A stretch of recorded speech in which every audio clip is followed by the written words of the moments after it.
Well, this may have been one of the most popular videos comparing Young Wei Koo's play to Charlie Brown's failed attempt. Yeah, pretty spot on. Shout out to Max, for our producer, for finding that video and letting us use it. That does it for us tonight. We'll see you at 10. Have a safe night.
Listen to me. You're looking at a live picture of the Christmas tree outside the Fox News channel, and I begged for some holiday music, which I started listening. There's Brian on keyboards. Wave, wave, wave. And Jonah is bringing our guests in. Welcome to Newsroom Live. I hope we put you in the holiday spirit to this, the second day of December, last time I checked. It's Tuesday. I'm Sharon Crowley. Thank you for joining me this evening. We have so much to talk about as usual. And I don't want to keep you waiting, but there's a couple of headlines I want to let you know about. We are monitoring a runoff in the New Jersey City mayor's race. McGreevey versus Solomon, somebody trying to make a political comeback and somebody else who's already in politics trying to beat him out. And it's a runoff, and Teresa Priolo is live for us in New Jersey. We're going to be checking in with her throughout the next 2 hours, so I hope you'll keep it right here. But the big story remains where the eyes of New York and probably the nation are following the murder trial of Luigi Mangione. It hasn't quite started yet. I think these are pre-trial motions. I didn't go to law school, but not to worry, because joining me live right now is Andrew Cherkasky. He is a former prosecutor and legal eagle expert. Thank you for joining me tonight. It's my pleasure. I know. That's my lead up to you. See, I think you like the holiday music too, right? Last night we had some like offbeat, strange. We have to get people in the mood to talk about our very serious topics tonight. Well, we have to, I guess, be in the holiday spirit, but I don't think there was a lot of holiday spirit in the courtroom. No, I don't think so either. So first of all, yesterday the defense was trying very hard to get key pieces of evidence dismissed, including what prosecutors allege is the murder weapon. And they also don't believe that some of this evidence was obtained legally because he was not read his rights soon enough. So talk to me about what happened in the courtroom today. Well, it is standard in virtually every criminal case where you challenge the evidence that's going to come in, and you do that during pretrial hearings. Here, what we have are two key issues. One, the possessions that were found on Luigi Mangione at that McDonald's, which include a diary, personal writings, a weapon, the things that really lock him in to proof positive that he committed the crime. Additionally, there are statements that he made. Those are incriminatory and in fact involved him suggesting that it wasn't him. And so now all of that evidence, the defense is trying to keep out on constitutional constitutional grounds, both federal and state constitutional grounds. And it's an uphill battle for them to be able to do that. But they've got to go through all the witnesses. And what we heard from today were more police officers who actually were at the scene in that McDonald's in Pennsylvania. So let's talk a little bit about that. We know that that there was a nationwide manhunt after the murder of Brian Thompson in cold blood here outside a Midtown Manhattan hotel about 6 o'clock in the morning as he attempted to go to a conference. And everyone was tense and nervous around the country. And then the police in Altoona get this call that somebody appears that resembles the guy they're looking for in New York City, has the same eyebrows at a McDonald's in Altoona, Pennsylvania. So what is the mindset of the police officers as they're approaching what could be a violent suspect who could have just committed a murder? I mean, is that, don't they have to check the knapsack and pat him down, or do they still, under the law, have to read him his rights before they can do any of that?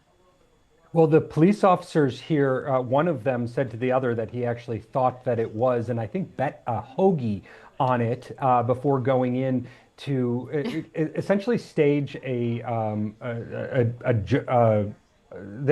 said to Luigi, they said that the McDonald's had essentially had this situation where if people were there too long, but it was all a lie. It was a ruse by the police officers is what I was trying to say there, to try to get him to identify himself. And so they had him identify himself. He provided a fake ID, and then the police officers recognized that and kind of continued to engage with him at that point. Now, when police officers have reasonable suspicion to stop someone, reasonable suspicion that perhaps they've committed a crime, and here they were trying to determine if this in fact was the suspect, they do have a right not only to engage with the suspect, but to do what's called a Terry frisk. You pat them down and the possessions that they had. And so that's very standard and not something that usually requires a Miranda reading. The Miranda rights usually only come into play when someone's truly in custodial or in custody of the police and are being interrogated. Here, this seems to be a relatively normal engagement of police with a person trying to identify them and making sure that their safety was in order. But that's what came out throughout the testimony yesterday and today. And it's all about whether or not they had the right to search the knapsack before they read him his rights. And in that knapsack, didn't we find somewhat of a manifesto? We're looking at pictures of him in that McDonald's in Altoona when he was caught. He had a mask on his face, but it looks like that was taken down. A gun, a silencer, and a journal kind of laying out, according to prosecutors, what he planned to do. Do they need to read him his rights before they open that bag? Or can they argue, I felt my safety was in jeopardy?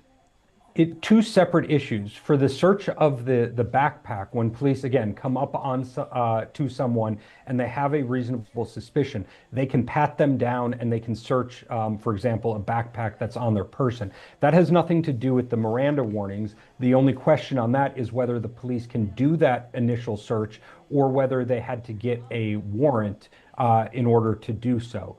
The prosecutors, I think, here did are doing a very good job of presenting evidence that this was not a situation where they needed that warrant. And then for the questioning that took place, trying to have him identify himself, some very basic background questions, that's where the Miranda warning question comes in. But again, that takes a lot more. It requires custody and it requires an interrogation, neither of which seem to be the case here. Very interesting. So let's look forward. Let's look ahead. What can we expect the rest of the week, or when can we expect a judge to make a ruling on any of these issues?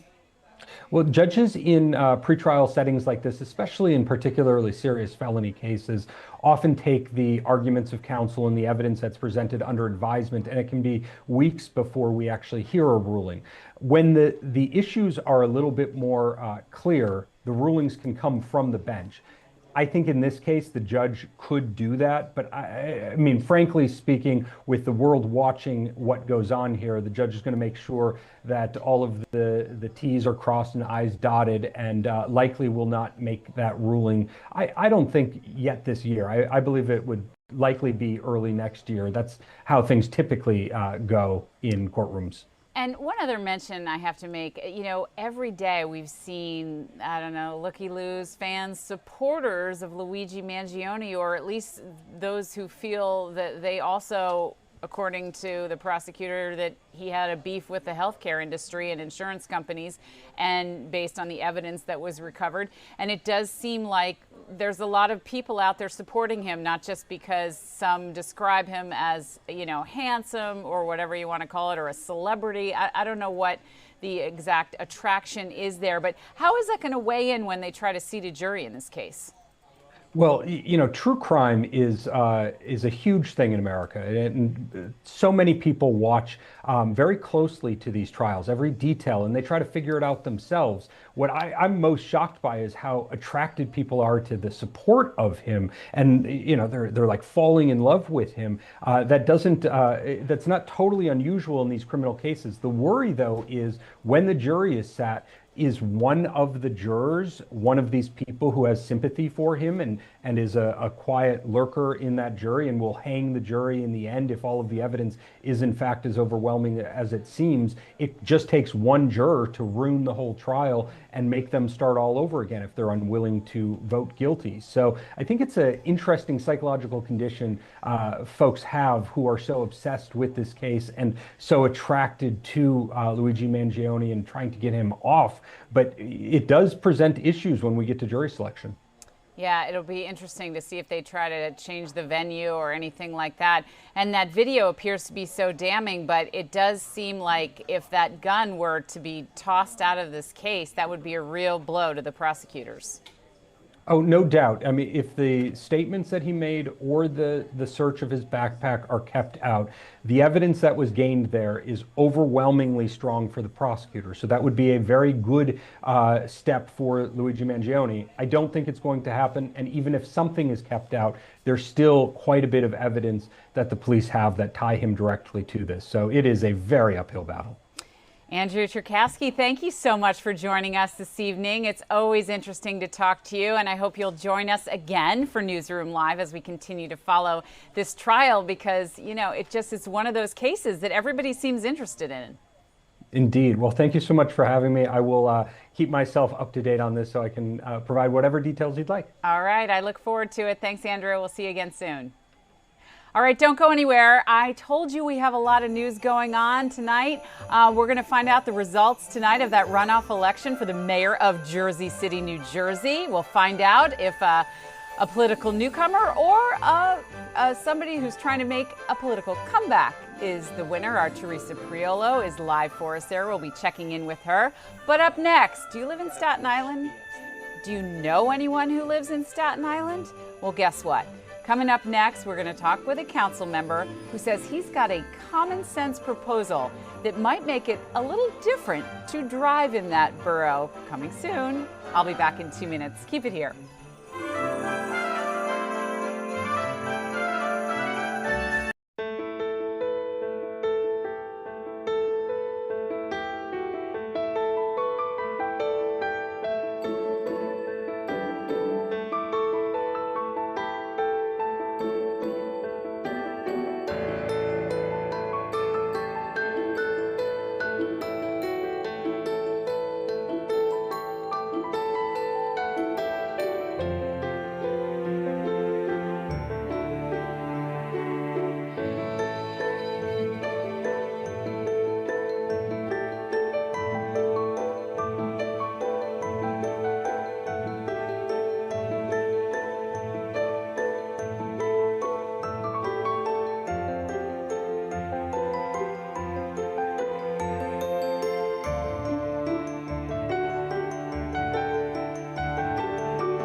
hearing that fabulous holiday music again because we're getting you in the spirit. It's a countdown to Christmas, to Hanukkah, to New Year's Eve, to a new mayor right here in New York City. And speaking of politics, I'm so happy tonight because we're joined with a first-time guest to Newsroom Live, the fastest-growing streaming show on the Fox Local app and the Fox 5 NY YouTube channel. So check it out or weigh in with your comments and questions. Here he is. I see you look like you might have some decorations there behind you. It is Councilmember Frank Morano from Staten Island. Thank you for joining me this evening. I wouldn't miss it. Thank you so much for having me. I'm a big fan of you and your work. It's great to be on the show. Awesome. So we are going to get right into it. You say you are proposing a common sense bill. You want to be different, get an exemption for drivers in Staten Island and allow them to take a right on red. Why? Well, look, Staten Island is very different from the rest of New York City. In many ways, it's a lot more like New Jersey and the rest of the state in terms of vehicular traffic, in terms of less pedestrian traffic. So I think there are so many intersections where drivers are sitting at these red lights where they could safely make a right turn. So basically what I'm calling for, and I'm joined in this by both of the other council members from Staten Island, is a study. Let's do a comprehensive traffic study to see if we can reverse the current situation, where instead of there's no right turn on red unless it's posted, let's have an assumption that there is a right turn on red unless it says otherwise. If there's a place where it's not safe to do it, then we won't. But overall, I think there are a lot of places that would benefit from this right turn on red. So that's going to be the big critics of this idea even are going to say safety. What about children? What about the elderly? What about increase of accidents that Staten Island has plenty of? You know, this will make the roads more dangerous, not safer. Well, look, I think that's all very valid. And that's one of the reasons, rather than go forward with switching to a right on red right from the beginning, which would require state legislative approval, what I'm doing is calling for a traffic study first. If we do this study, which I don't think will be very expensive, we'll see. But if we do this traffic study and we see that traffic is not going to be positively affected, or if we see that it can't be done safely, then we'll know. We won't have to sit and wonder. But you cross that Outer Bridge crossing or the Goethals Bridge or the Bayonne Bridge, as so many Staten Islanders do to go to New Jersey, and that's a traffic climate that's much more similar to Staten Island than Manhattan or Brooklyn is. So at many Staten Island intersections, drivers at a red light with no cross traffic and no pedestrians allowing right on red in the right places, it could reduce idling, it could ease congestion, it could save time, it could cut emissions without compromising safety. At least that's my hope. So how realistic is this? Don't you need approval from the DOT, or do you need approval from the state to get this through? And would it be confusing if you do one thing in Staten Island but something different in the other boroughs? You know, that's a fair question. I don't think so. There's all sorts of things that we do differently in Staten Island, for better or worse, that they don't do in the other boroughs. For instance, we don't have alternate side of the street parking on Staten Island. We don't have street cleaning on Staten Island. They do that in the other boroughs. We don't have a subway on Staten Island. We have a free ferry on Staten Island. So some are good, some are bad. The point is, the culture on Staten Island, especially when it comes to transportation, it's a little bit different than it is in the rest of the city. All right. Well, you represent Staten Island. Maybe you can answer this question for me. Are they still talking about seceding from New York City and, you know, becoming their own, I don't know, state? Well, look, I've heard a lot more about that since Mayor-elect Mamdani has been elected, I'll be honest.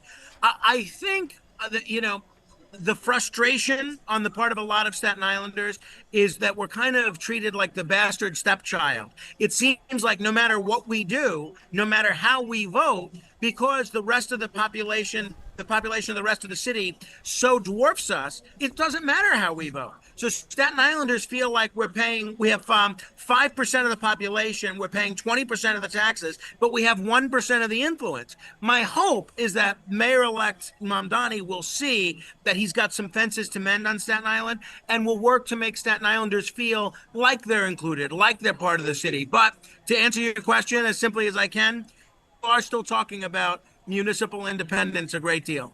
And municipal independence. Okay, not seceding. I like it. Okay. I feel like this came up at Texas at one point.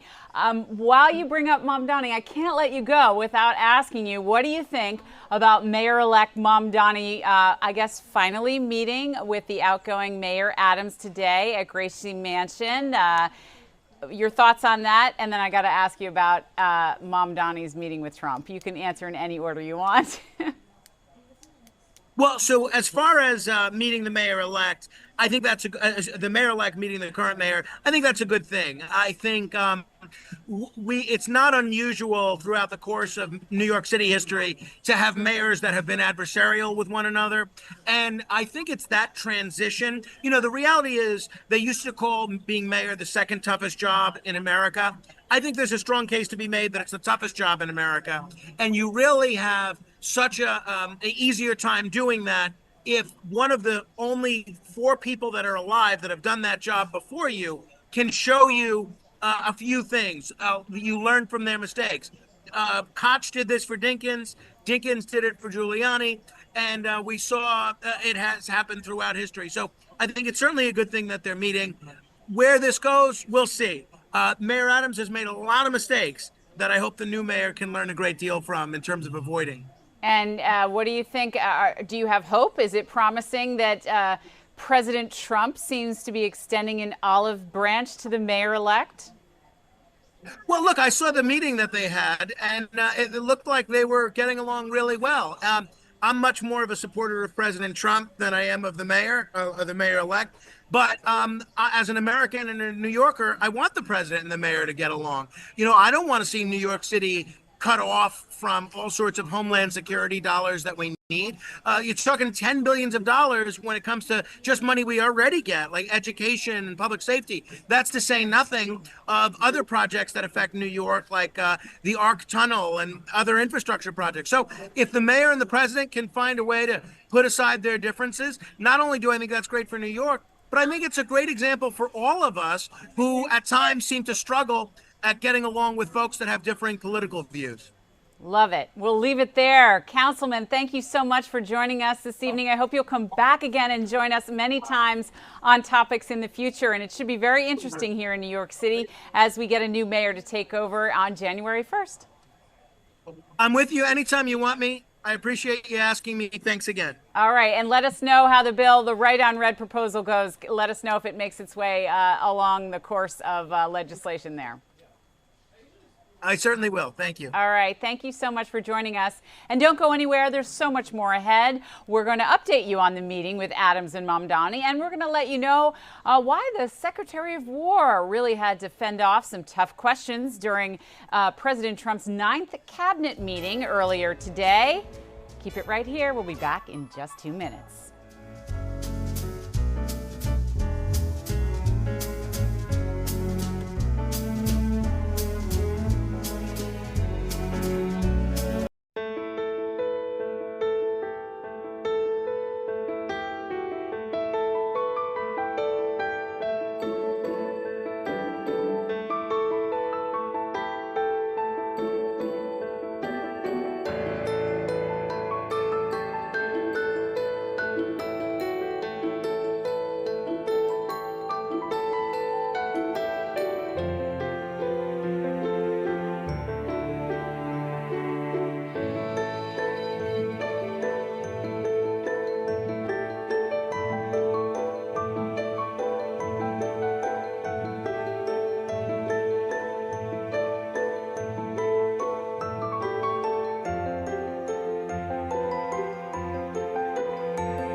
Live picture right now of the White House. Last night we showed you how they decorated inside. The First Lady has all the trees and decorated in a theme for the 250th birthday of the United States. And we're going to be joined very shortly by John Wisniewski. He's going to talk to us about the runoff race in Jersey City for mayor.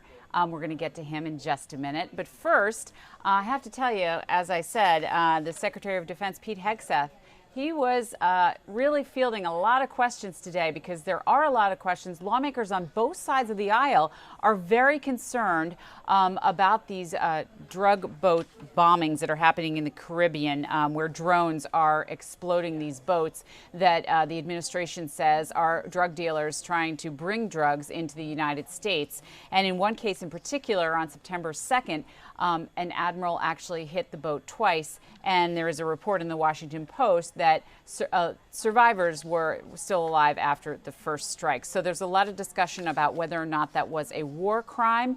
We're going to play, the president, as I mentioned, had a cabinet meeting, his 9th of the year. We're going to play a little piece of the interview that Pete Hegseth was asked about. Brian, if you could hit that right now. I have to speak to it. I can say this, I want those boats taken out. And if we have to, we'll attack on land also, just like we attack on sea. And there's very little coming in by sea. I think we've knocked out over 90% of it. There's very little, and I understand that. There's very little. We're saving hundreds of thousands of lives with those pinpoint attacks. It's an amazing thing when you see a boat going along, and you know, a lot of the press would like to say they're not, you see the boat, they're not maybe drugs. You see these boats. First of all, who has 5 engines on the back of a boat?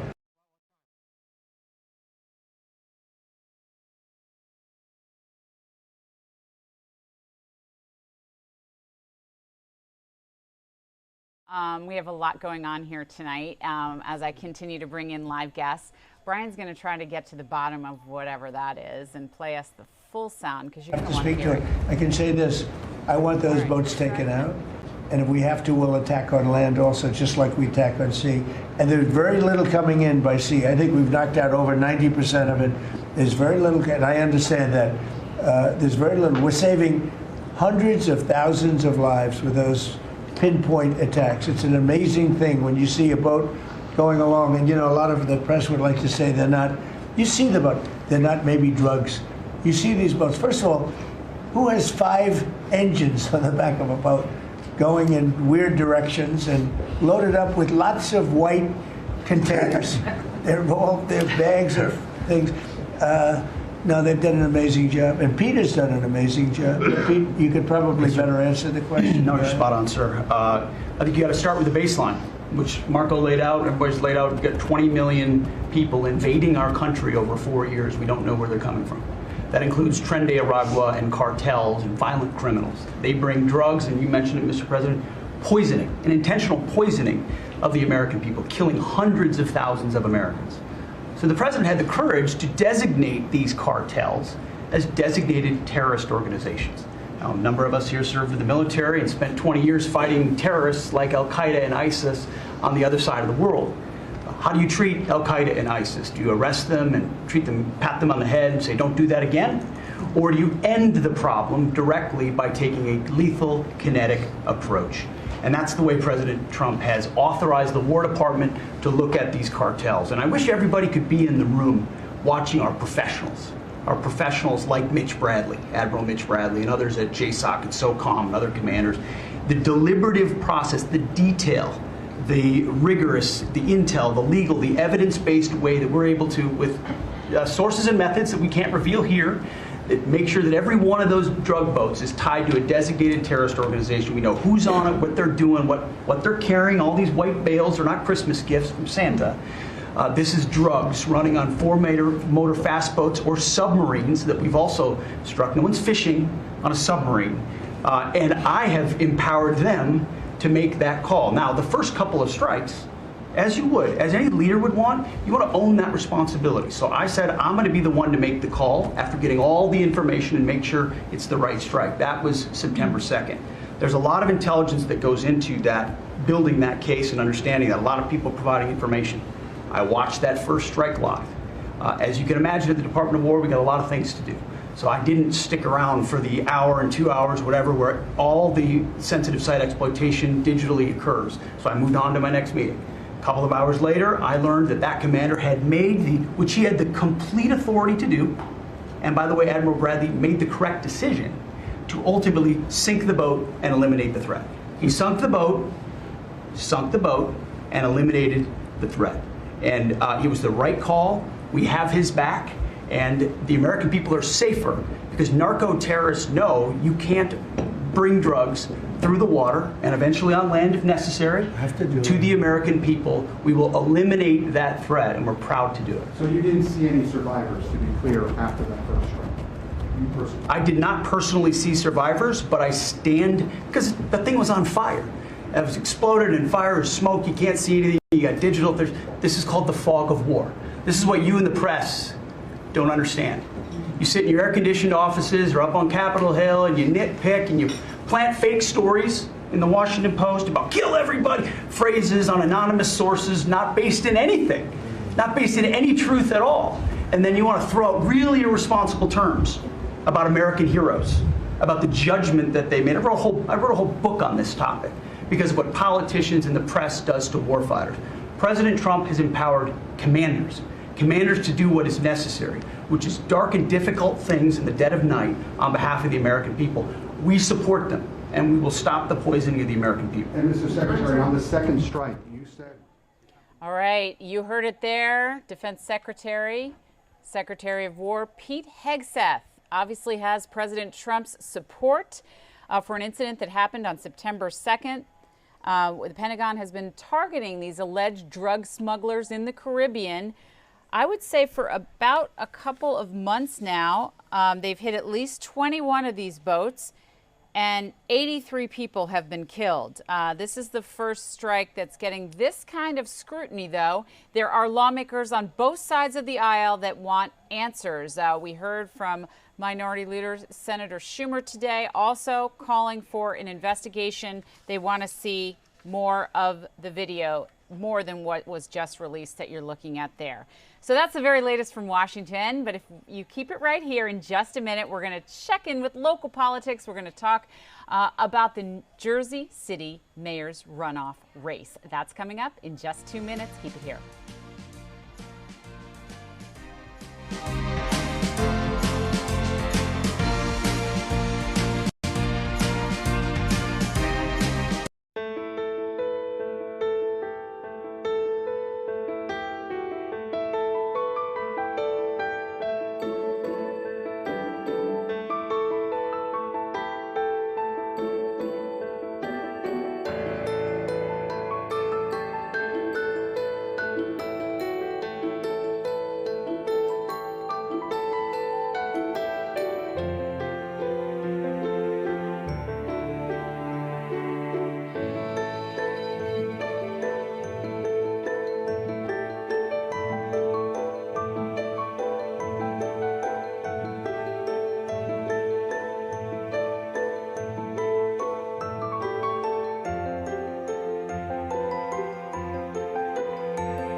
There we go. Welcome back to Newsroom Live. A little holiday cheer to get you in the seasonal spirit. It's 7:36 on this Tuesday evening in December. Thank you so much for joining us. That's Brian on keyboards. You saw him from the back there, and Jonah's bringing in our guests. All right, we're going to New Jersey now because we want to talk all about the Jersey City runoff race. The polls close at 8 o'clock, just in about 25 minutes or so. And my experts tell me that perhaps we will have an answer as early as 9 o'clock. Former lawmaker in New Jersey, John Wisniewski, joining me now. Thank you so much for being with us. We so appreciate your insight. You know all things about New Jersey politics. Let's start by telling people who's in this race and what is so different about the two of them. So this is a runoff race between City Councilman James Solomon and former New Jersey Governor Jim McGreevey, who is now running for mayor of Jersey City. It's a runoff because in the general election on November, none of the candidates got the required 50% plus one. So the two highest candidates, Solomon was in first place with 29%, McGreevey in second place with 24%. They face off today. Yeah, it's very interesting. I wonder if the weather had anything to do with it, because Governor Murphy was declaring a state of emergency in some parts of New Jersey, but I guess Jersey City was probably okay, just like cold rain and that sort of thing this morning. And also, you know, an off year, sometimes the turnout is pretty low. How did you think their campaign went? Well, I thought it was an interesting campaign. I watched some of the debates, and some of the debates actually got pretty specific on policies. But this is a New Jersey race, and towards the end, it got a little nasty. It's nothing new in politics in New Jersey or anywhere for that matter. Governor McGreevey trading shots at Councilman Solomon. And, you know, I think at this point in time, we're going to have a very low turnout. Bad weather day, but, you know, a Tuesday in December is not a day that many voters are primed to go out and vote. It's a non-traditional day, and so you always see a little bit lower turnout, and the rain probably is not going to help matters. So Jim McGreevey, former governor of New Jersey, who left in disgrace, trying to make a political comeback tonight. Why do you think he decided to get back into the limelight in this way? I know he's been doing other works like helping prison inmates and revamping his career in a number of different ways, but I have to tell you, I interviewed him myself years ago, and he vowed never to get back, run for elected office again. So you probably know the players better than I. Yeah, I think it's a question of old habits die hard.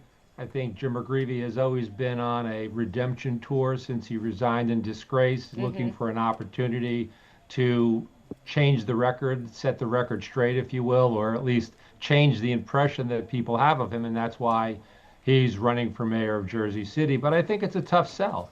I think it's a tough sell when you look at, say, what happened with a former governor right across the river trying to run for mayor of New York City. It didn't turn out too well. Yep.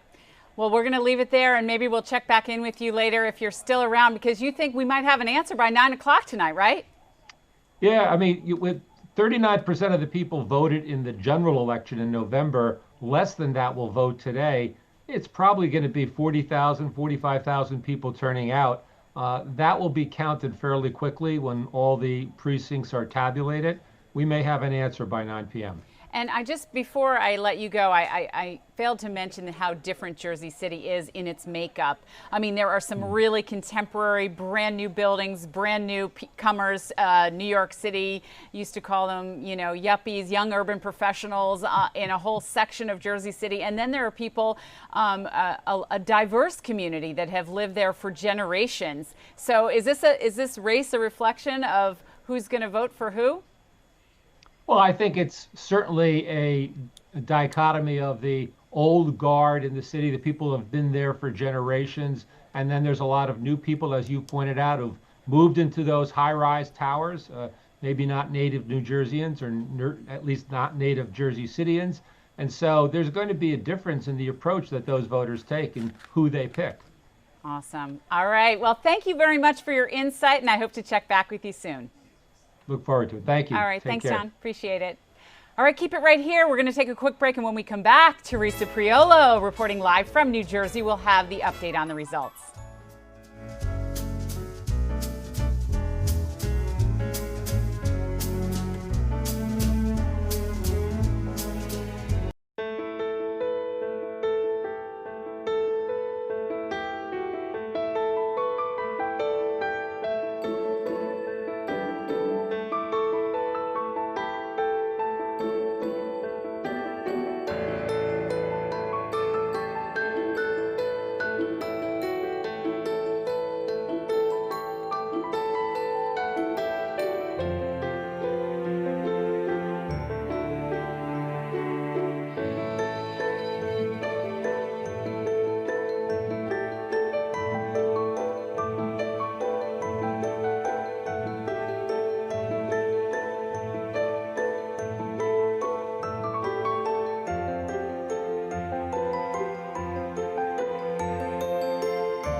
Holiday music as we roll right along here. Welcome back to Newsroom Live. I'm Sharon Crowley reporting to you from the Upper East Side of Manhattan this evening. And before we check in with Teresa Priolo in New Jersey on the Jersey City mayor runoff race and the results, the polls close in just about 15 minutes or so. Before we get to Teresa, we are going to circle back to Queens because we have with us special guest Donovan Richards, the Queensborough president. Thank you so much for joining me live this evening. I so appreciate it. Thank you for having me. So big development yesterday. We had our Linda Schmidt out there in Queens going live for us. You are one step closer to having 2 more casinos in Queens. Tell me about it. Well, Queens get the money, first of all. And let me just add, when you look at how we're redefining tourism in New York City. New York City Tourism Board has always said, go to Manhattan. But now Queens becomes a global entertainment destination. And you think of how many people come through JFK, right? So last year we saw over 60 million people. LaGuardia, over 36 million individuals come through. Just give me 10% of the people coming through the airports, and these casinos are going to be more than successful. Well, it looks pretty promising now that the board has pushed it forward. It's not final yet, but it does look like the 2 licenses for Queens and 1 in the Bronx will be getting the green light. Governor Hochul seems pretty happy. She thinks a lot of the money generated, or a significant portion of it, will go to the MTA to improving public transit. Do you think that'll happen? Absolutely. And that's already been happening with Resorts World. They already a functioning casino. They're sending back over $1 billion into the education system, but also to the MTA. And let me say this, these are ironclad agreements. We would not, as a voting member of the Community Advisory Board, we wanted to make sure that these agreements were ironclad. So we anticipate both Citi Field and Resorts World will be updating their transportation hubs in a big way. And absolutely, this is not a choice. This is a mandate.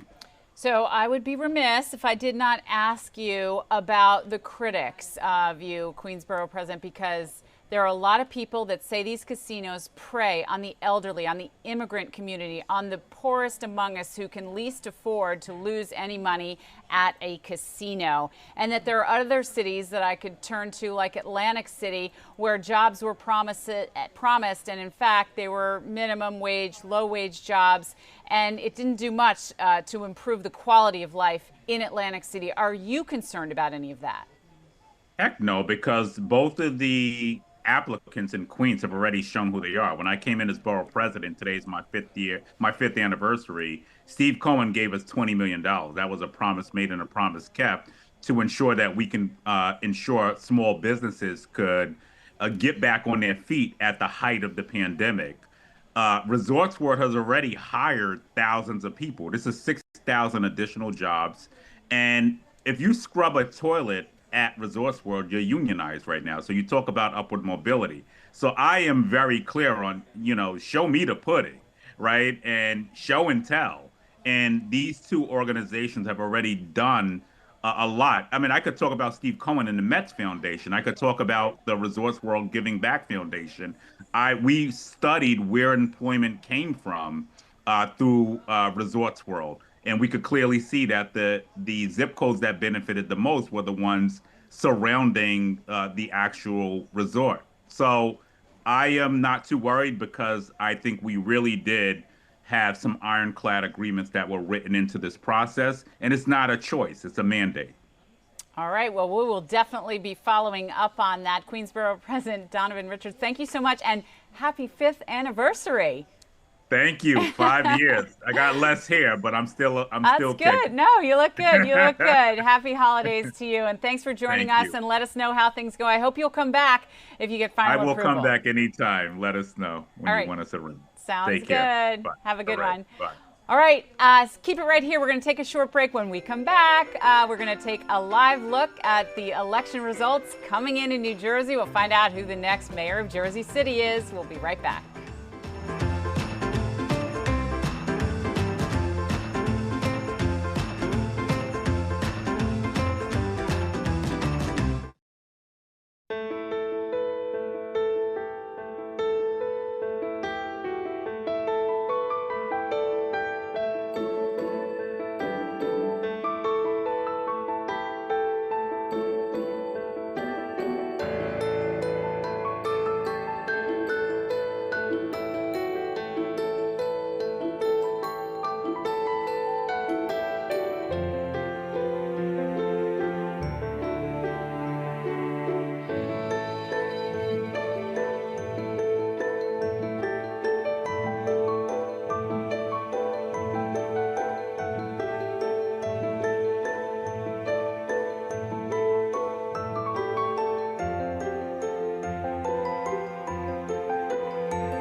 And welcome back. That's a live look at New York City this evening.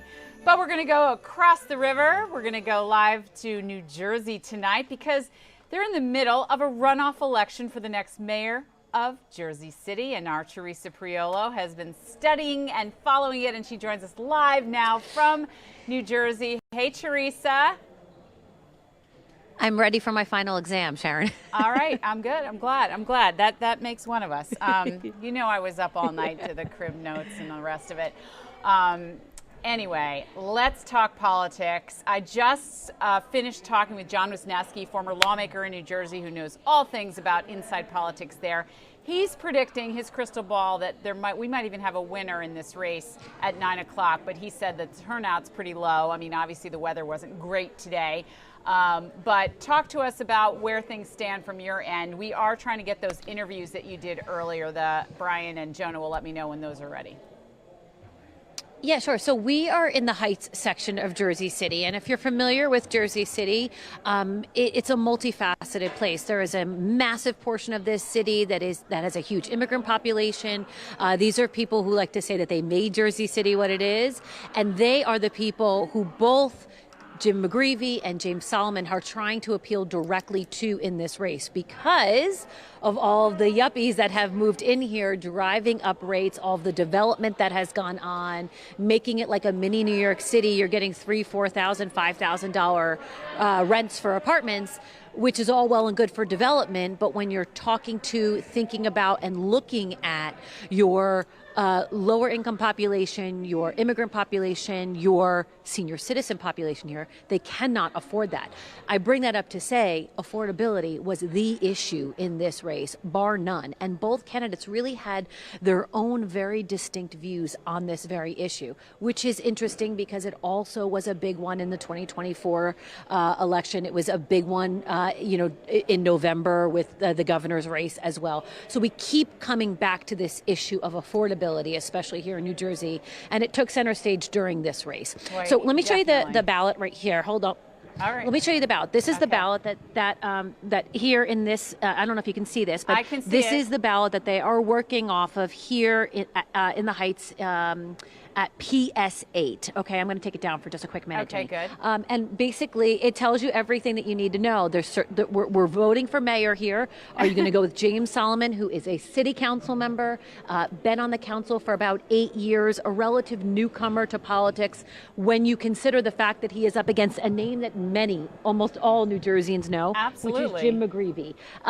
And it's kind of interesting because Jim McGreevey at this point is really being positioned as the comeback kid. Everybody who has been around here enough time knows that he had a stunning fall from grace about midway through his first term as governor. When he resigned in disgrace due to a scandal, he came out as a gay man, and there were also allegations that he put his lover in a position of power, and so there was essentially a sexual harassment component to that case as well. That was about 15, 20 years ago. So it's a long time. Yeah. And since then, he has rehabilitated it. He says he has rehabilitated himself, his image. He's done a lot of work, Sharon. I know you've talked to him for Finding Faith. My jaw is dropped because he didn't promise. He said he would never run for elected office again. But I guess that's politics, right? That is absolutely politics. But he says the reason why he has jumped back into the game is because Jersey City is so, in his words, unaffordable that somebody needs to do something to fix this place, essentially. Stephen Fulop ran for governor, didn't make it out of the primary, and so he has decided not to run for a third term as mayor, and so the spot was open. Now, again, as I said, you have two very distinct views on what should happen in this city. You have Jim McGreevey, who is saying, I only want 4 years. I want 4 years to fix the place, and I'll do what I can to make it more affordable and a better place to live. Versus Solomon, who says, give me all the time you can, essentially, and I'm going to really try to enact some radical progressive change here, which is what he thinks needs to happen.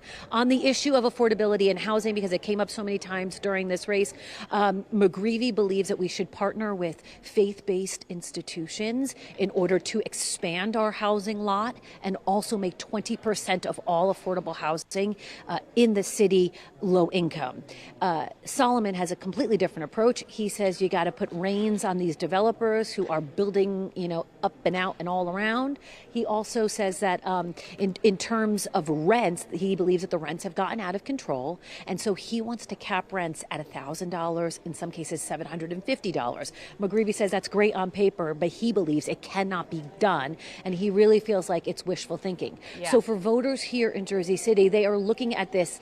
It is an interesting choice, but it is a distinct choice. If the issues are the same, who do you go with? Do you go with the guy who has been elected on a statewide scale, who had a very long career in politics, including as a former mayor of Woodbridge, New Jersey? Yeah. Or do you go with the newcomer, the guy with a progressive agenda, a lot of spunk, a lot of spirit? Well, look what happened One's here done in New York a job City. like this, and one hasn't.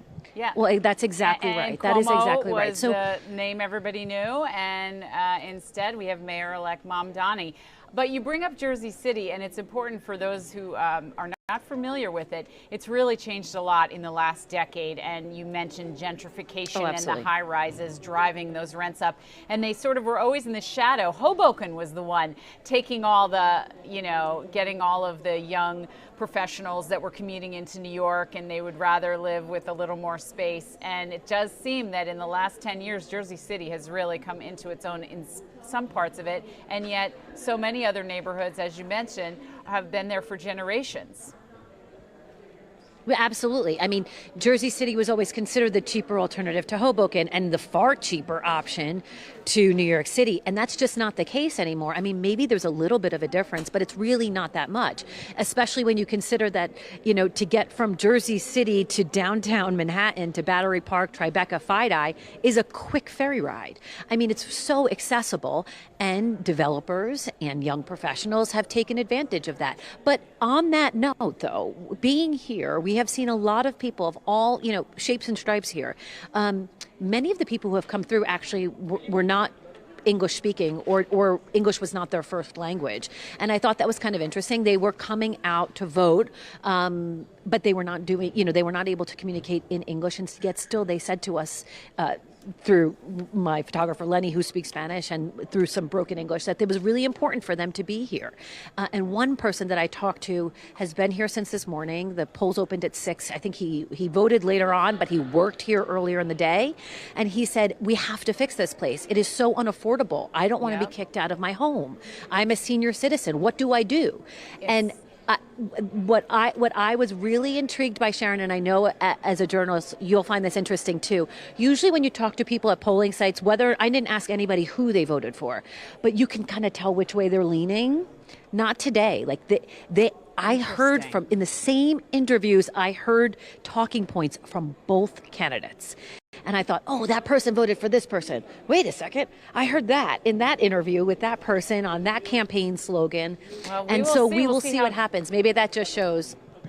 And the turnout, we'll see. It could be a low turnout. But Teresa, the polls are going to close in 60 seconds, so we're going to let you go so you can bring us another update next hour. Maybe you'll have a winner by then. But affordability, that's my takeaway from talking to you. I feel like it's going to be an issue in the midterms, and it's whatever party you think will be able to deliver on those promises. The pressure is on, and the windows are closing because there's no extra time these days. The world's moving too fast. It's an issue until somebody fixes it, especially in New Jersey where the cost of living is just astronomical. Yep. All right. Well, Teresa Priolo, we're checking back in with you next hour. Thank you so much. I'll see you shortly. You got it. All right. We're going to take a quick break and then come back at the top of the hour. Much more big stories to get to. Keep it here.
All right, welcome back to Newsroom Live. The polls have just closed in Jersey City, New Jersey, and the runoff election to the mayor's race. You're looking behind us, but I'll wave nonetheless.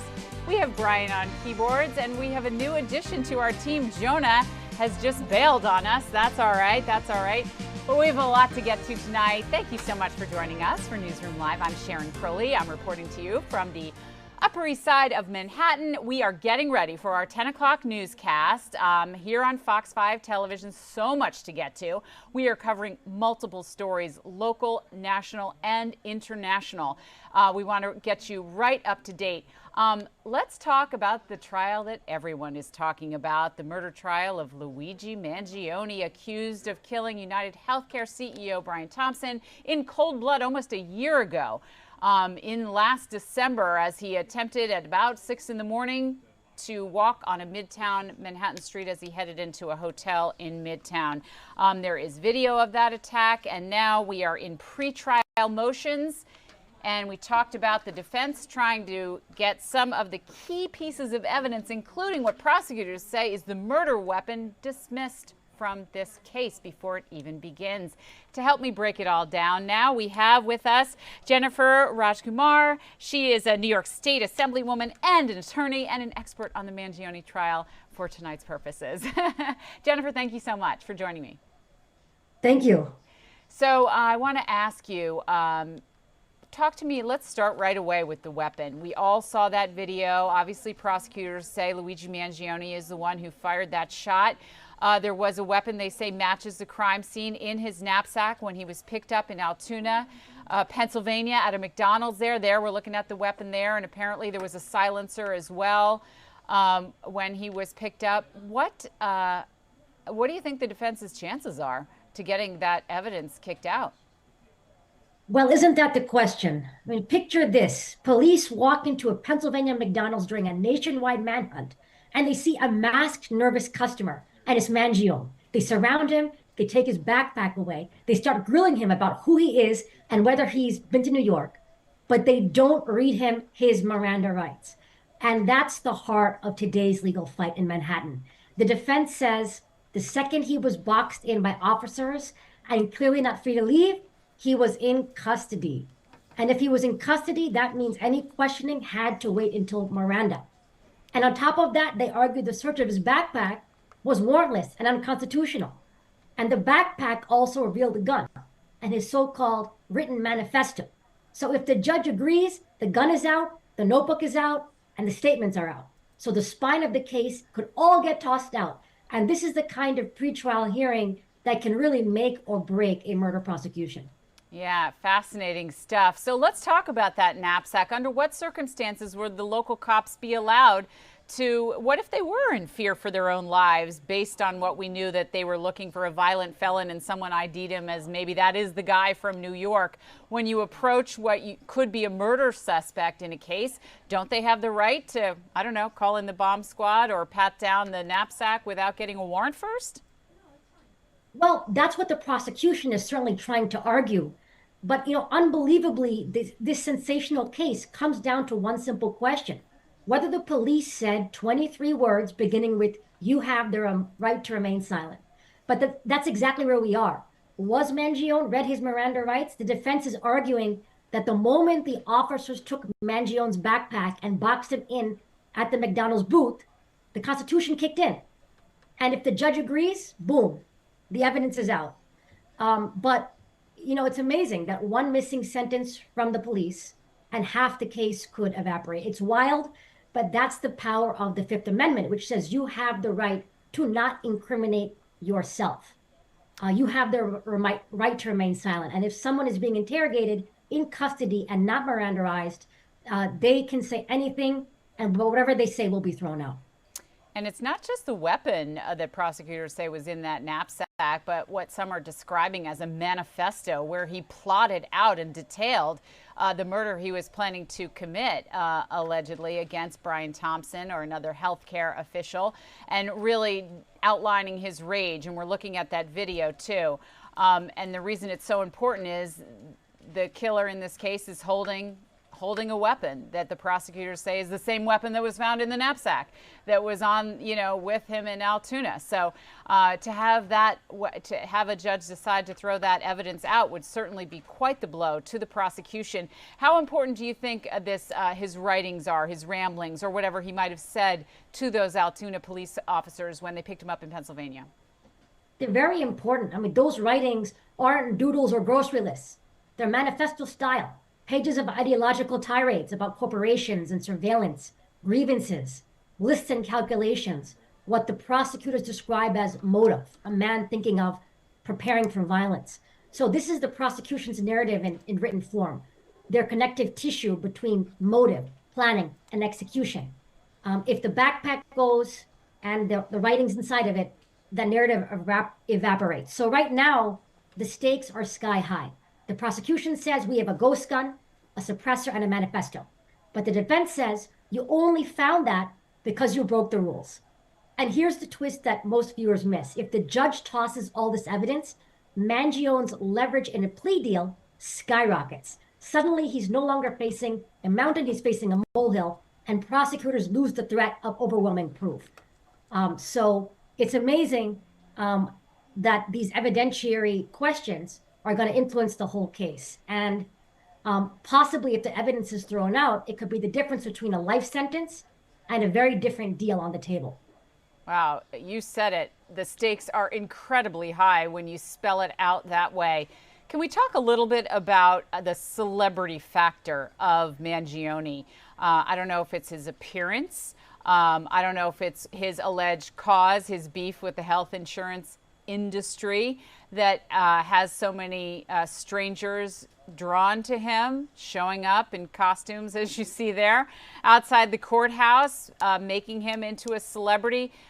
I had asked another attorney about this earlier. Do you think this will impact the jury pool, this sort of support he seems to be getting?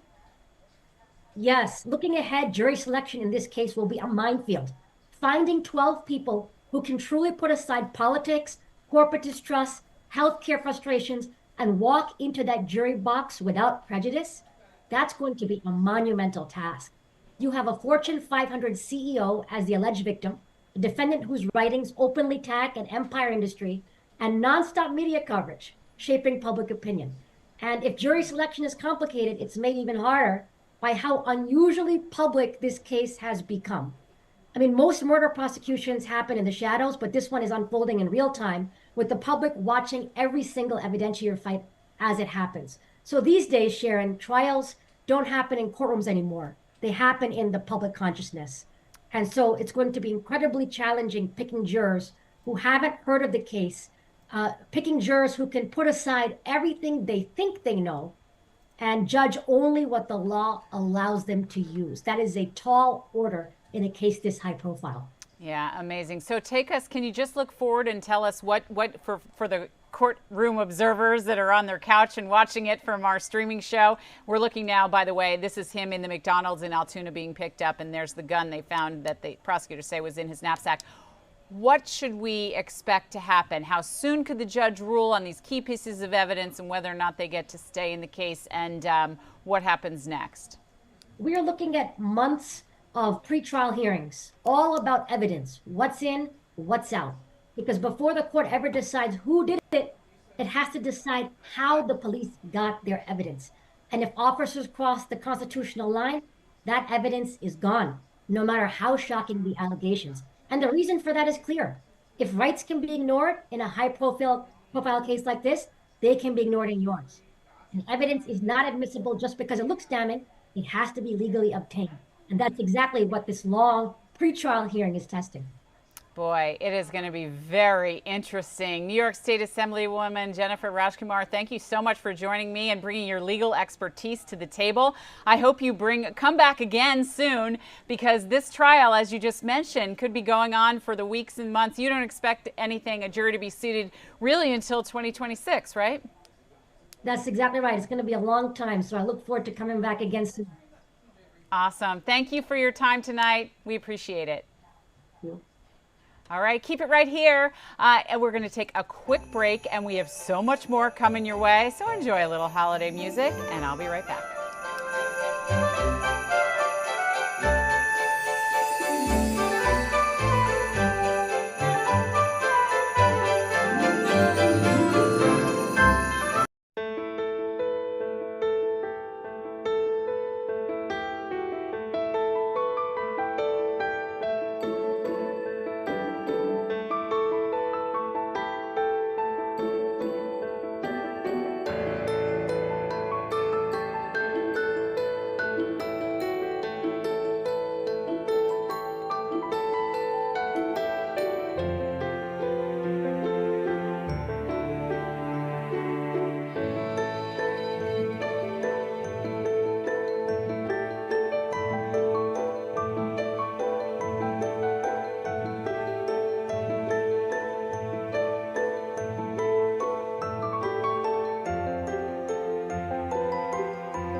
And welcome back to Newsroom Live.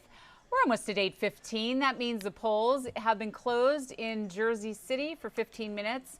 And this tall, lovely woman in the shadows here, here she is, Liv Johnson. I just have to squat. Oh, yeah. Sometimes I make her sit down, you know. 'Cause I like sitting down, actually. You I do? like oh. Yeah. No? I don't even have a mic on. Oh, you don't have a mic on. Hold on. We're supposed to give you a behind-the-scenes look, so here it is. We have a behind-the-scenes look. What about the 360? Have you done the 360 I thought yet? you were trying to pass me the remote. Here, you sit down. You sit thank down. you so much. Rest. That way, I have heels on, but not high enough. There's our 360 of the newsroom. It looks quiet tonight, but let me tell you, things are buzzing, Liv. Liv is going to let us know what the weather is going on. What's that over there on that screen? On ELC5? I don't know. We'll have to find out because it looks pretty exciting. All right. Welcome back. What's on ELC5? Now I'm shorter. Oh, right. That's another big race that's happening there. Okay, we'll get back to that in a minute. In the state of Tennessee? Yeah. Yes, Oh, yes. interesting. High stakes in that as well, but much higher in the mayor's runoff race in Jersey City. So we're going to be checking back in with Teresa Priolo. She's live for us there, and we have some political experts lined up to chew things over there. But right now, more importantly, I've made her sit down, Liv Johnson, here in our newsroom. Ready. And I have a mic now. And you have a mic now. And later in the show, you're going to rejoin me again because we're talking about Giving Tuesday, and we'll get to that in a second. But first, tell us about the weather. We were all like a flutter this morning that we were going to have like snow, but it was like rain. But and no, cold. it was just rain here, which we said, I mean, there was a chance we could have gotten like a dusting. Okay. But it moved north pretty quickly, and it just wasn't cold enough, believe it or not. I know it felt freezing, but it wasn't cold enough for the precipitation to be snow. So it came down in the form of rain instead. And now we have our 7-day up, and guys, that doesn't look good, does it? What it looks like is winter and cold. What it looks like is the first official day of winter is December 21st, but actually meteorological winter is December 1st. So pretty much, and you know what the temperatures feel like is, like you said, winter. But we don't have to worry about rain tomorrow. Good, we don't have to worry about snow tomorrow. And I'm always looking ahead to the weekend. I like a little sunshine in the I know. weekend there. I know. 40 degrees, not too bad. You bundle up a little. Yeah. Not too bad, not too bad. And we did have some shower chances for our Saturday. I think those have cleared up, but you know, as we get a little closer to the weekend too, we'll get a better idea to make sure we have a dry weekend. But it's just going to be really cold. I mean, Friday, low 30s as the high. Look at the low, 21. I know. Well, we It's really cold. this is the right temperature and the right weather because we have all these tree lightings. There was a tree lighting at the U.S. Capitol today. We're going to have some pictures of that later in the show. And of course, tomorrow night they're going to light the Rockefeller Center Christmas tree. That will be fine. Yeah. Yeah. That'll be very nice. At least it will be sunny tomorrow. Yeah, no, that's good because they always get a big crowd and you don't want it like raining and snowing on you and, you know, feeling terrible. So, So today was terrible. Tomorrow is fine. It's just cold. Okay. And then we do have a shower/wintry mix threat later on in the week, like Friday, Saturday. Okay. But at least we can breathe for the next couple of days. I'd like to hear that. And no snow here. It really was not that. How was it when you came in? It was pouring rain, and I learned a lesson today on my way into work. What I learned is there's a product, a coat can be waterproof or it can be water resistant. And today I learned I need waterproof, not water resistant, because I came in like a drowned wet rat today, starting my day so many hours ago. But I've dried out and freshened up, and I am with you this evening with vigor and excitement. I want you to tease ahead. Now, don't worry, Liv's coming back. Giving Tuesday, I'm sure you got emails about it, and so many corporations, including Fox Corporation, takes part in that. They do matching when you give to your favorite charity. And there was so much going on all over the place. But coming up, you are going to be talking to us a little bit more about what you did earlier tonight on a story about Giving Tuesday. So we look forward to that. Yeah, I'll make a big return. That's good. That's good. We're going to let Liv go now. I'm going to let her stand up again and then come back. But we'll be back in 2 minutes with much more on your top stories and all about that meeting with Mayor-elect Mom Donnie and Mayor Adams at Gracie Mansion. It was very graceful. Very graceful. All right, thanks, Liv.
All right, welcome back to Newsroom Live. I told you we'd take you all over the country and all over the world. You are looking at a live picture right now happening in Nashville, Tennessee.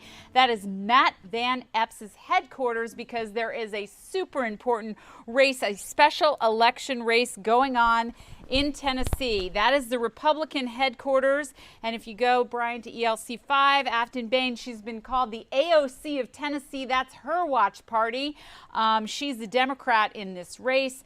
And the eyes of the nation are watching the results, as are we. As you can see on the screens there in front of you, we are monitoring them because it could be a bellwether for the midterm elections and a indicator of where things stand and where the voters and how they feel about what the Trump administration is doing. So we are going to keep you up to date on those results.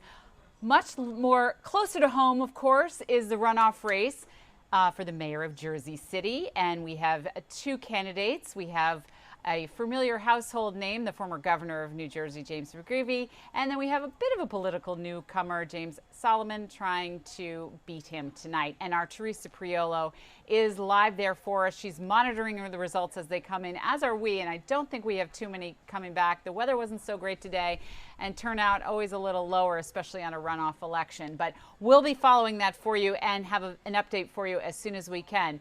But first, as promised, the meeting of the minds today at Gracie Mansion here in New York City. Mayor-elect Mamdani meeting finally with Mayor Adams. The two had a peaceful and graceful chat, even though during the campaign some ugly words were exchanged, but all of that is forgiven now. And Mayor Adams seemed pretty happy about the fact that he wants his the next mayor who follows him to, you know, take down some notes and follow what to do and maybe also what not to do. We weren't privy to the meeting, so we don't really know what happened. But I have to say, Mamdani seemed gracious and happy to meet with him.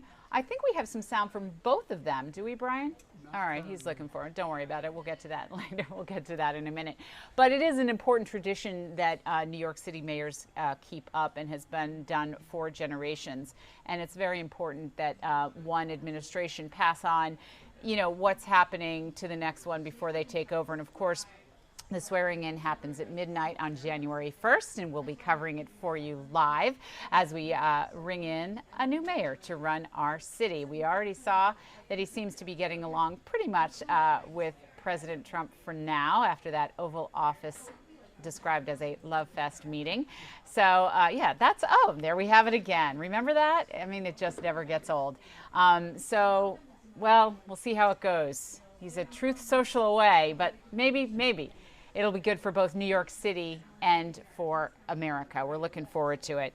Listen, we have to take one more quick break. I've got a couple of things lined up for you coming right up. Not only are we going to check in on the results of the Jersey City mayor's race, we're also going to show you the Christmas lights at the U.S. Capitol because they lit the tree there today. And we have an update, and I'll explain to you why the Secretary of War, also known as the Defense Secretary, Pete Hegseth, is fending off attacks during President Trump's 9th cabinet meeting, lasting close to 2 hours today. All that and so much more. Keep it right here. We'll be right back after the break.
You're looking at a live picture from earlier today. That's Mountain Creek, New Jersey. That's why they had to close schools there that we were telling you about at this time last night. It looks lovely, like a winter wonderland. Really didn't get any of that here in New York City at any of the 5 boroughs, but it looks so nice to look at, and they have their holiday decorations out. But we're going to hear again from Liv Johnson to let us know if any of that's coming our way anytime soon. But what a lovely, pretty picture. Very nice as we get ready for the holidays. It looks like their plows are out and everybody's doing pretty well. I mean, we got snow, but nothing disastrous. But it was the first snowfall of the season. We'll wonder what we're facing in the next few weeks. Thanks so much for joining us here. You're looking back at the scene as we monitor events going on around the country. A special election happening in Tennessee, and another one, a runoff election happening in Jersey City, New Jersey. And our Teresa Priolo is there. And we showed you about the meeting of Mayor Adams and Mayor-elect Mamdani today. So much happening, but we're going to take you now to Washington, D.C. Take a look at a live shot of the White House tonight. There you go. Showing you that because there was another cabinet meeting today, and this one, another record in length. I want to say it was about 2 hours long, and each of the cabinet secretaries, if you've never watched one in its entirety, went around the huge table, and then they took questions from reporters. And, you know, on the hot seat is Pete Hegseth. That is, of course, the Defense Secretary, or Secretary of War, if you want to call it that, since they changed the title there. And there is, he's taking a lot of heat because lawmakers from both sides of the aisle are demanding answers from him. They want to know more about a report that surfaced last week that the U.S. military conducted a follow-up strike on a suspected drug boat to kill survivors in the water, which some consider a war crime. Now, during the meeting today, the cabinet Secretary Hegseth was pretty defensive. You'll recall that the Pentagon started targeting these alleged drug smugglers in the Caribbean and Eastern Pacific in early September, and since then there have been at least 21 reported strikes and 83 deaths. During the cabinet meeting, you'll hear Hegseth. He watched the strike, he says, but then he left the room when there was that controversial second strike and possibly 2 survivors hit. So let's hear some of the cabinet meeting today as reporters tried to get some answers. I have to speak to it. I can say this. I want those boats taken out. And if we have to, we'll attack on land also, just like we attack on sea. And there's very little coming in by sea. I think we've knocked out over 90% of it. There's very little, and I understand that. There's very little. We're saving hundreds of thousands of lives with those pinpoint attacks. It's an amazing thing when you see a boat going along. And, you know, a lot of the press would like to say they're not, you see the boat, they're not maybe drugs. You see these boats. First of all, who has 5 engines on the back of a boat going in weird directions and loaded up with lots of white containers? They're bags of things. No, they've done an amazing job. And Peter's done an amazing job. Pete, you could probably better answer the question. No, you're spot on, sir. I think you got to start with the baseline, which Marco laid out, everybody's laid out. We've got 20 million people invading our country over 4 years. We don't know where they're coming from. That includes Tren de Aragua and cartels and violent criminals. They bring drugs, and you mentioned it, Mr. President, poisoning, an intentional poisoning of the American people, killing hundreds of thousands of Americans. So the president had the courage to designate these cartels as designated terrorist organizations. Now, a number of us here served in the military and spent 20 years fighting terrorists like Al-Qaeda and ISIS on the other side of the world. How do you treat Al-Qaeda and ISIS? Do you arrest them and treat them, pat them on the head and say, don't do that again? Or do you end the problem directly by taking a lethal, kinetic approach? And that's the way President Trump has authorized the War Department to look at these cartels. And I wish everybody could be in the room watching our professionals like Mitch Bradley, Admiral Mitch Bradley, and others at JSOC and SOCOM and other commanders. The deliberative process, the detail, the rigorous, the intel, the legal, the evidence-based way that we're able to, with sources and methods that we can't reveal here, that make sure that every one of those drug boats is tied to a designated terrorist organization. We know who's on it, what they're doing, what they're carrying. All these white bales are not Christmas gifts from Santa. This is drugs running on 4-motor fast boats or submarines that we've also struck. No one's fishing on a submarine. And I have empowered them to make that call. Now, the first couple of strikes, as you would, as any leader would want, you want to own that responsibility. So I said, I'm going to be the one to make the call after getting all the information and make sure it's the right strike. That was September 2nd. There's a lot of intelligence that goes into that, building that case and understanding that, a lot of people providing information. I watched that first strike live. As you can imagine, at the Department of War, we got a lot of things to do. So I didn't stick around for the hour and 2 hours, whatever, where all the sensitive site exploitation digitally occurs. So I moved on to my next meeting. A couple of hours later, I learned that that commander had made which he had the complete authority to do, and by the way, Admiral Bradley made the correct decision to ultimately sink the boat and eliminate the threat. He sunk the boat, and eliminated the threat. And it was the right call. We have his back. And the American people are safer because narco-terrorists know you can't bring drugs through the water and eventually on land if necessary to the American people. We will eliminate that threat, and we're proud to do it. So you didn't see any survivors, to be clear, after that first strike? You personally? I did not personally see survivors, but I stand, because the thing was on fire. It was exploded and fire or smoke. You can't see anything. You got digital. This is called the fog of war. This is what you in the press don't understand. You sit in your air-conditioned offices or up on Capitol Hill and you nitpick and you plant fake stories in the Washington Post about kill everybody, phrases on anonymous sources not based in anything, not based in any truth at all. And then you want to throw out really irresponsible terms about American heroes, about the judgment that they made. I wrote a whole book on this topic because of what politicians and the press does to warfighters. President Trump has empowered commanders to do what is necessary, which is dark and difficult things in the dead of night on behalf of the American people. We support them, and we will stop the poisoning of the American people. And Mr. Secretary, on the second strike, you said it happened more than an hour after the first. Did I hear it correctly? I can tell you the exact amount of time. Minutes, or you went off the room, is what you're saying. I already stated my answer quite clearly. So remember this, we lost last year, I think it was more than that, but you know, people don't like saying it because they always said 100,000, 115,000, numbers we've been hearing for years.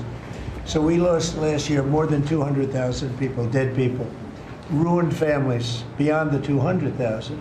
And those 200,000, that family will never be the same. But these people have killed over 200,000 people, actually killed over 200,000 people last year. And those numbers are down. I have to speak to it. I can say that. And that was President Trump and Defense Secretary Pete Hegseth fending off reporters' questions about those strikes, those drone strikes on alleged drug smuggling boats in the Caribbean, and defending specifically an attack on September 2nd where there were two bombs dropped, and there's a claim in the Washington Post that there were 2 survivors, and the admiral in charge ordered a second strike, and Hegseth saying he left the room after the first strike, but standing by his admiral. The reason this is so important is there are some lawmakers calling this a war crime and demanding a congressional investigation. So more to come on that. But first, we're going to take you back to Jersey City, New Jersey. This is a live look at Jim McGreevey's headquarters. He's in a tight runoff election with James Solomon trying to win to become the next mayor of Jersey City. You remember McGreevey. He was a household name when he resigned the governor's job in disgrace over a sex scandal, corruption scandal, and declaring he was a gay American. Since that time, he has tried to turn his life around. He has helped female inmates with a number of nonprofit and charitable organizations. And James Solomon is a city council person with far less political experience, but a more progressive agenda. And as you heard Teresa Priolo say, it looks like Solomon is doing pretty well, but it's still early. We could know a winner. Only 21% of the estimated votes have been counted. And so we're going to be monitoring both of these campaign headquarters to get the very latest. We could have a winner by 9 o'clock tonight in just 20 minutes. We are going to go back out to Teresa Priolo when we can. And we are going to take you live to, I'm monitoring on the screens right above me, both headquarters. But right now we're going to take a quick break. And as soon as they come to the podium, we'll take you there live. I'm Sharon Crowley. Thanks for being with us tonight. Keep it here.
All right, a live look tonight. It's a little damp out there of the Brooklyn Bridge. Welcome back to Newsroom Live. 20 minutes to 9, and you are looking at a live picture inside the Fox 5 newsroom here. Brian on keyboard and Brendan helping out. We keep changing players. I don't know why. I must be chasing them away. I'm Sharon Crowley. Thanks for joining me this evening. I'm reporting to you from the Fox 5 newsroom. AP calls Solomon. That is the next mayor of Jersey City. Take a look. All right. The Associated Press has just named James Solomon the city councilman with far less political experience than his rival, the former governor of New Jersey, James McGreevey. Solomon will be the next mayor of Jersey City in a runoff election. Let's take a live look at McGreevey's headquarters there for you. We are waiting for him to come out and make some remarks any minute. That's his podium. And we also have a crew at Solomon's headquarters when he gives his victory speech. We will bring it to you. So affordability, the main issue in this runoff election. They had 39% of voters turn out in November, and it was just too close to call. You have to have more than 50%, so there was this runoff election. McGreevey, of course, a familiar face. As I mentioned, he resigned in disgrace from the governorship amid a sex scandal and corruption allegations. Since then, turned his life around and wanted to get back into public office and be the mayor of Jersey City. He was up against James Solomon, who, of course, had less political experience, but a more progressive agenda. We saw the same thing happen here in New York. Household name, former Governor Cuomo, also resigned in disgrace, was beaten by progressive Zoran Mamdani. So that appears to be what happened again in Jersey City. And once again, the issue of affordability topping voters' concerns. The rents are too high, the utilities are too high, hard to buy a home these days. And that is, voters cast their ballot on who they thought would frankly make things more affordable to live in Jersey City.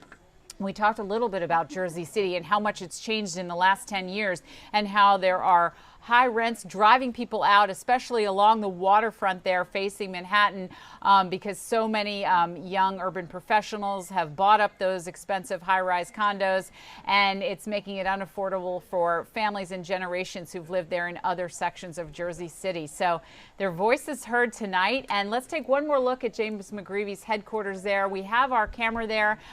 We are waiting for him to come out and concede this race. As we said, the Associated Press reporting that former city councilman James Solomon will be the next mayor of Jersey City, New Jersey. Our Teresa Priolo has been covering it for us, and she is live there for us tonight, and we'll be checking in with her shortly.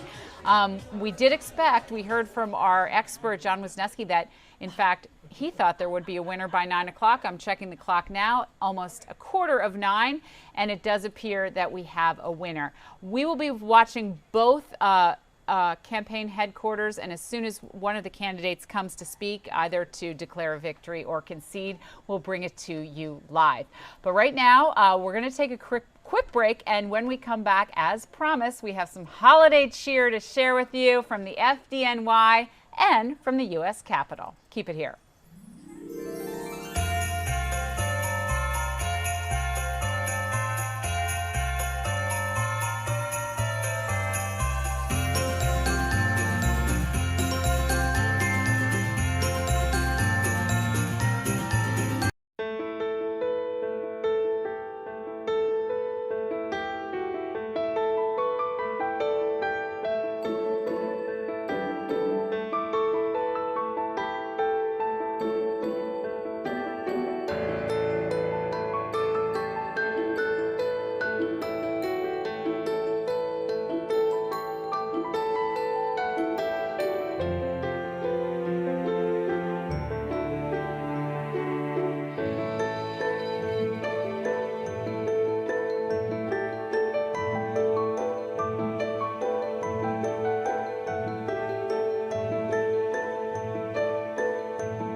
favorite here in the Fox 5 newsroom. I hope you are too. That's a live look at a beautiful Christmas tree outside the Fox News headquarters on 6th Avenue, right down from Radio City Music Hall.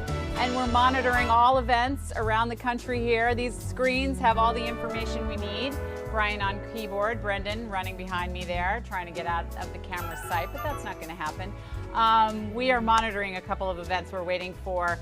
The mayor's race has been called in Jersey City, New Jersey. It is going to be James Solomon, and we are expecting a victory speech from him any minute. We're monitoring that event. And we're also waiting for the former governor of New Jersey, who lost tonight in his bid to beat Solomon. He should be coming up very shortly, and I'm looking at his podium there, and as soon as he comes, we will get to it. But now I promised a little holiday cheer, and we're going to start right here in New York City with the FDNY. This is a crowd pleaser. Guess what? Because the 2026 calendar is out. That's right. And the calendars, the stars, the models of the calendars, we're signing autographs today. Of course, this benefits a good cause. The Fire Department of the City of New York and the FDNY Foundation hosting a special 2026 Calendar of Heroes meet and greet and autograph signing event today in Manhattan. All the money from the calendars, of course, goes to charity. The public is invited, and there you see all the models taking their selfies with the calendar models there, and a $25 donation to the FDNY, and you can get your photo taken with one of the firefighters and get an autograph as well. This, of course, a global day of generosity that takes place every year. It's called Giving Tuesday, and in just a couple of minutes, we're going to hear from Teresa Priolo, and we're also going to hear from Liv Johnson, because she was following the Giving Tuesday. But Teresa has managed to get herself to a car, so let's not wait any longer, because she's sideways, but maybe she'll turn it the right way. I don't know. There you go, Teresa. I'm bringing Teresa in. Sorry, Teresa, you missed the FDNY calendar signing. It was awesome. But more importantly, you're covering news for us tonight, and we have breaking Solomon the winner after our conversation when we just didn't know what was going to happen. So bring us the latest. I know you're in your car right now, and I appreciate it. Thanks for circling back in with us. No worries, Sharon. So, yeah, I'm outside of the Ringside Portuguese and Spanish Club on Tonelli Avenue here in Jersey City. We had intended to go to meet McGreevey's team and expected to hear from him, but then the Associated Press called the race for James Solomon. So that's why, jacket on, car on, I'm going to pivot and try to join Solomon's team and see what they have to say as well. Great. This was always anticipated to be a tight race, at least if you're going off of what occurred in November. During that election, there was less than 3,000 votes separated the two candidates. So they, and to put that into context, there were about 170,000 registered voters in Jersey City. So 3,000 votes really is not that many at all. This was pretty tight. And at that time, no one had reached the threshold of 50%. So that's what forced the runoff election that we had tonight. And McGreevey was hoping that he could pull this off. But it appears as if, at least according to the Associated Press, they have called this for Councilmember Solomon. Right. So he is a young man. He is from New Jersey, born and raised, I believe in Morris County, and he has some pretty. You want to put some pictures up, Brian? The two candidates there. Yeah. He has some pretty bold plans for the city. There is some concern that what he is proposing is not actually doable, but effectively his campaign approach was try me. Like, let's just see if I can do it. I believe I can, and let's just see. Including, $1,000, $750 rents. The big thing that he had said this entire campaign was that he does not take a dime from developers. And there are many in Jersey City who are pro-development, and there are many who believe that the overdevelopment of the city has ruined the city as they knew it. Yep. The charm, the small community feel, the individuality of each kind of pocket and neighborhood. They feel as though these big developers have just completely ruined that, catering to those who can afford your $3,000, $4,000, $5,000 rents. Yeah, it's fascinating tonight. And I just wonder what it says about future elections. And we're monitoring another one in Tennessee tonight. Should be very interesting. Yeah, absolutely. And so we will see. And I'm also, frankly, really interested to see what McGreevey does next. We've seen a lot of races that have been quite nasty. This really wasn't them. Like, they both speak kindly and highly of each other. Yes, that's nice. What a change. What a refreshing change. I know. But again, at the end of the day, the voters had a decision to make. It came down to the issue of affordability and who they thought was going to do a better job at making this unaffordable city a little bit more affordable. So it appears as though Solomon is their chance. Yep. James Solomon, the next mayor of Jersey City, New Jersey. And Teresa, if you can make your way over there, that's fantastic. We'd love to hear his victory speech. And again, like I said, our cameras are at McGreevey as well. We have not seen him come out yet, but as soon as he does, of course, we'll bring that to you live. Yeah, it's a party there. So they're still partying. I don't know that word has made its way around yet. Nobody wants to come out and say, you know, that concede the race, but I guess that's that. The Associated Press has called it for Solomon, so I think it's done.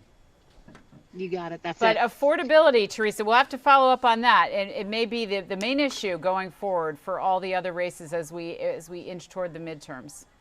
Yeah, absolutely. We will see what happens. And, you know, and the other thing that's kind of important to mention, so many people followed the New Jersey governor race as well with Mikey Sherrill. That's right.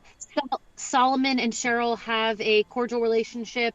I mean, McGreevey and Sherrill have known each other for a very long time, but Solomon and Sherrill also talked before this election, you know, after the November election, before the runoff today. So there's already a working relationship there. We'll see if Sherrill on a state level is able to implement a lot of her plans, like freezing utility costs, again, focusing on affordability, et cetera. If she is able to make more happen in Jersey City and then help Solomon implement his plan, it's always good when you have a working relationship with the new governor. So we'll see what happens there too. Absolutely. All right, Teresa Priolo, thank you so much for your reporting tonight. We appreciate it. And we're going to take a quick break and we will wrap it up in just a few minutes. Keep it right here.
It never gets old. That is not a live look. That happened about 5 o'clock this evening at the U.S. Capitol. There's the wide shot. You can see where it is. Isn't that beautiful?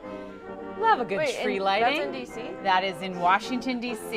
It's not live. It happened at 5 o'clock this evening, but we wanted to bring you the video because it's so pretty. Yes, that's at the U.S. Capitol. Lawmakers stopped fighting for a second to light the Christmas tree and have a little holiday spirit, which we can appreciate. Is it a real tree? It is a real tree, and then there's another place. Skinny. I know. There's another real tree that's in the White House that we saw brought in by the Clydesdales and the First Lady, and then I think they have some fake trees inside because we saw some of those pictures yesterday. But I love the music, and it's so nice. It is. Right? It doesn't hold a candle, I have to say, to Rockefeller, but I know. Well, still is beautiful. New Yorkers were a little biased. A little. But speaking of joy, wait for it. Liv Johnson is here, and she's going to talk to us about Giving Tuesday. Take it away, Liv. Okay, so I covered a couple local events today because, Sharon, fun fact, do you know how Giving Tuesday started? No. A hashtag. Really? It started from a hashtag in 2012. Now, last year alone on Giving Tuesday, raised $3.6 billion. Incredible. That is amazing. So, yeah, it's done a lot of good things.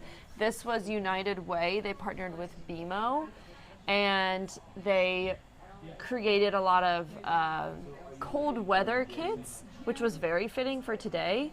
So to give those to people and organizations that help people in need so that they can be dressed warm. No, that's great. And to have it in a bag, if you see someone on the sidewalk, you don't want them sleeping on the sidewalk, but the reality is we do see homeless people all the time, and this has just what they need to right away get comfort. Yes, exactly. And then I don't know if we have the video from this, but there was also a fun run. Well, not a fun run, a 5K. It didn't look very fun only because of the weather. I'm not trying to speak badly about the event, but I just couldn't believe people were that dedicated to go up run a 5K. But it was for the Mets. They partnered with an organization that tries to feed the hungry. So awesome. Back to weather. You guys are trying to make me work. No, we're making you work. So Liv, tell our viewers we're closing out our show here. What do they have that we're going to wake up to tomorrow? Cold. Really cold. Okay, yeah, bundle so up for the bus stop. Some of those roads might be slick too. Okay. Due to the rain and snow that fell in some areas. So yeah, it's going to be below freezing when we wake up. Yeah. You look way too comfortable here. I've been standing this whole time, but we really appreciate you. You could sit. I know. Well, I'm going to let you do a little more forecast before we sign off here. Highs are mainly in the 30s. I mean, yes, tomorrow do we technically hit 42? Yes, but is it going to feel like the 40s ever? No. Same goes for Thursday, Saturday. A high of 40 basically means nothing, Just it's going to be freezing the whole week. We get It's winter. It's okay. It's almost could you winter. tell the distaste in my Yes, in my voice? I can. I know your southern roots, but come on now. Once you're in New York, you're always in New York. Well, we really appreciate you joining us tonight. We're getting ready for our 10 o'clock news. We have a lot going on, and we have a new mayor of Jersey City, New Jersey, Mayor Solomon, celebrating tonight. He has not come out to the podium. I'm looking up at the different screens that we're monitoring. We haven't heard from him yet, but when we do, Teresa Priella will have it all for us on the Fox 5 News at 10 o'clock. And Liv, she has to go. I'll be back tomorrow. She'll be back tomorrow, so it's all good. Well, I think that Giving Tuesday is great. It's finally something good, social media, And you know what I said too earlier is we get sad after there's Thanksgiving, there's Black Friday, the weekend. Yes. So at least Giving Tuesday is okay, there's still something going on. And also, you didn't see this, you missed it because I don't know where you were, but the FDNY firefighters were signing their calendar. And if you donated $25, all for a good cause, you could take a selfie with one of the models, one of the EMT or FDNY workers. So that's awesome. Yes. And I want to see that calendar. And they did not, we don't have the calendar. They didn't send you there, but next year. It's the 2026 calendar, and all proceeds benefit the FDNY and That's their awesome. charity. Thanks for watching Fox 5's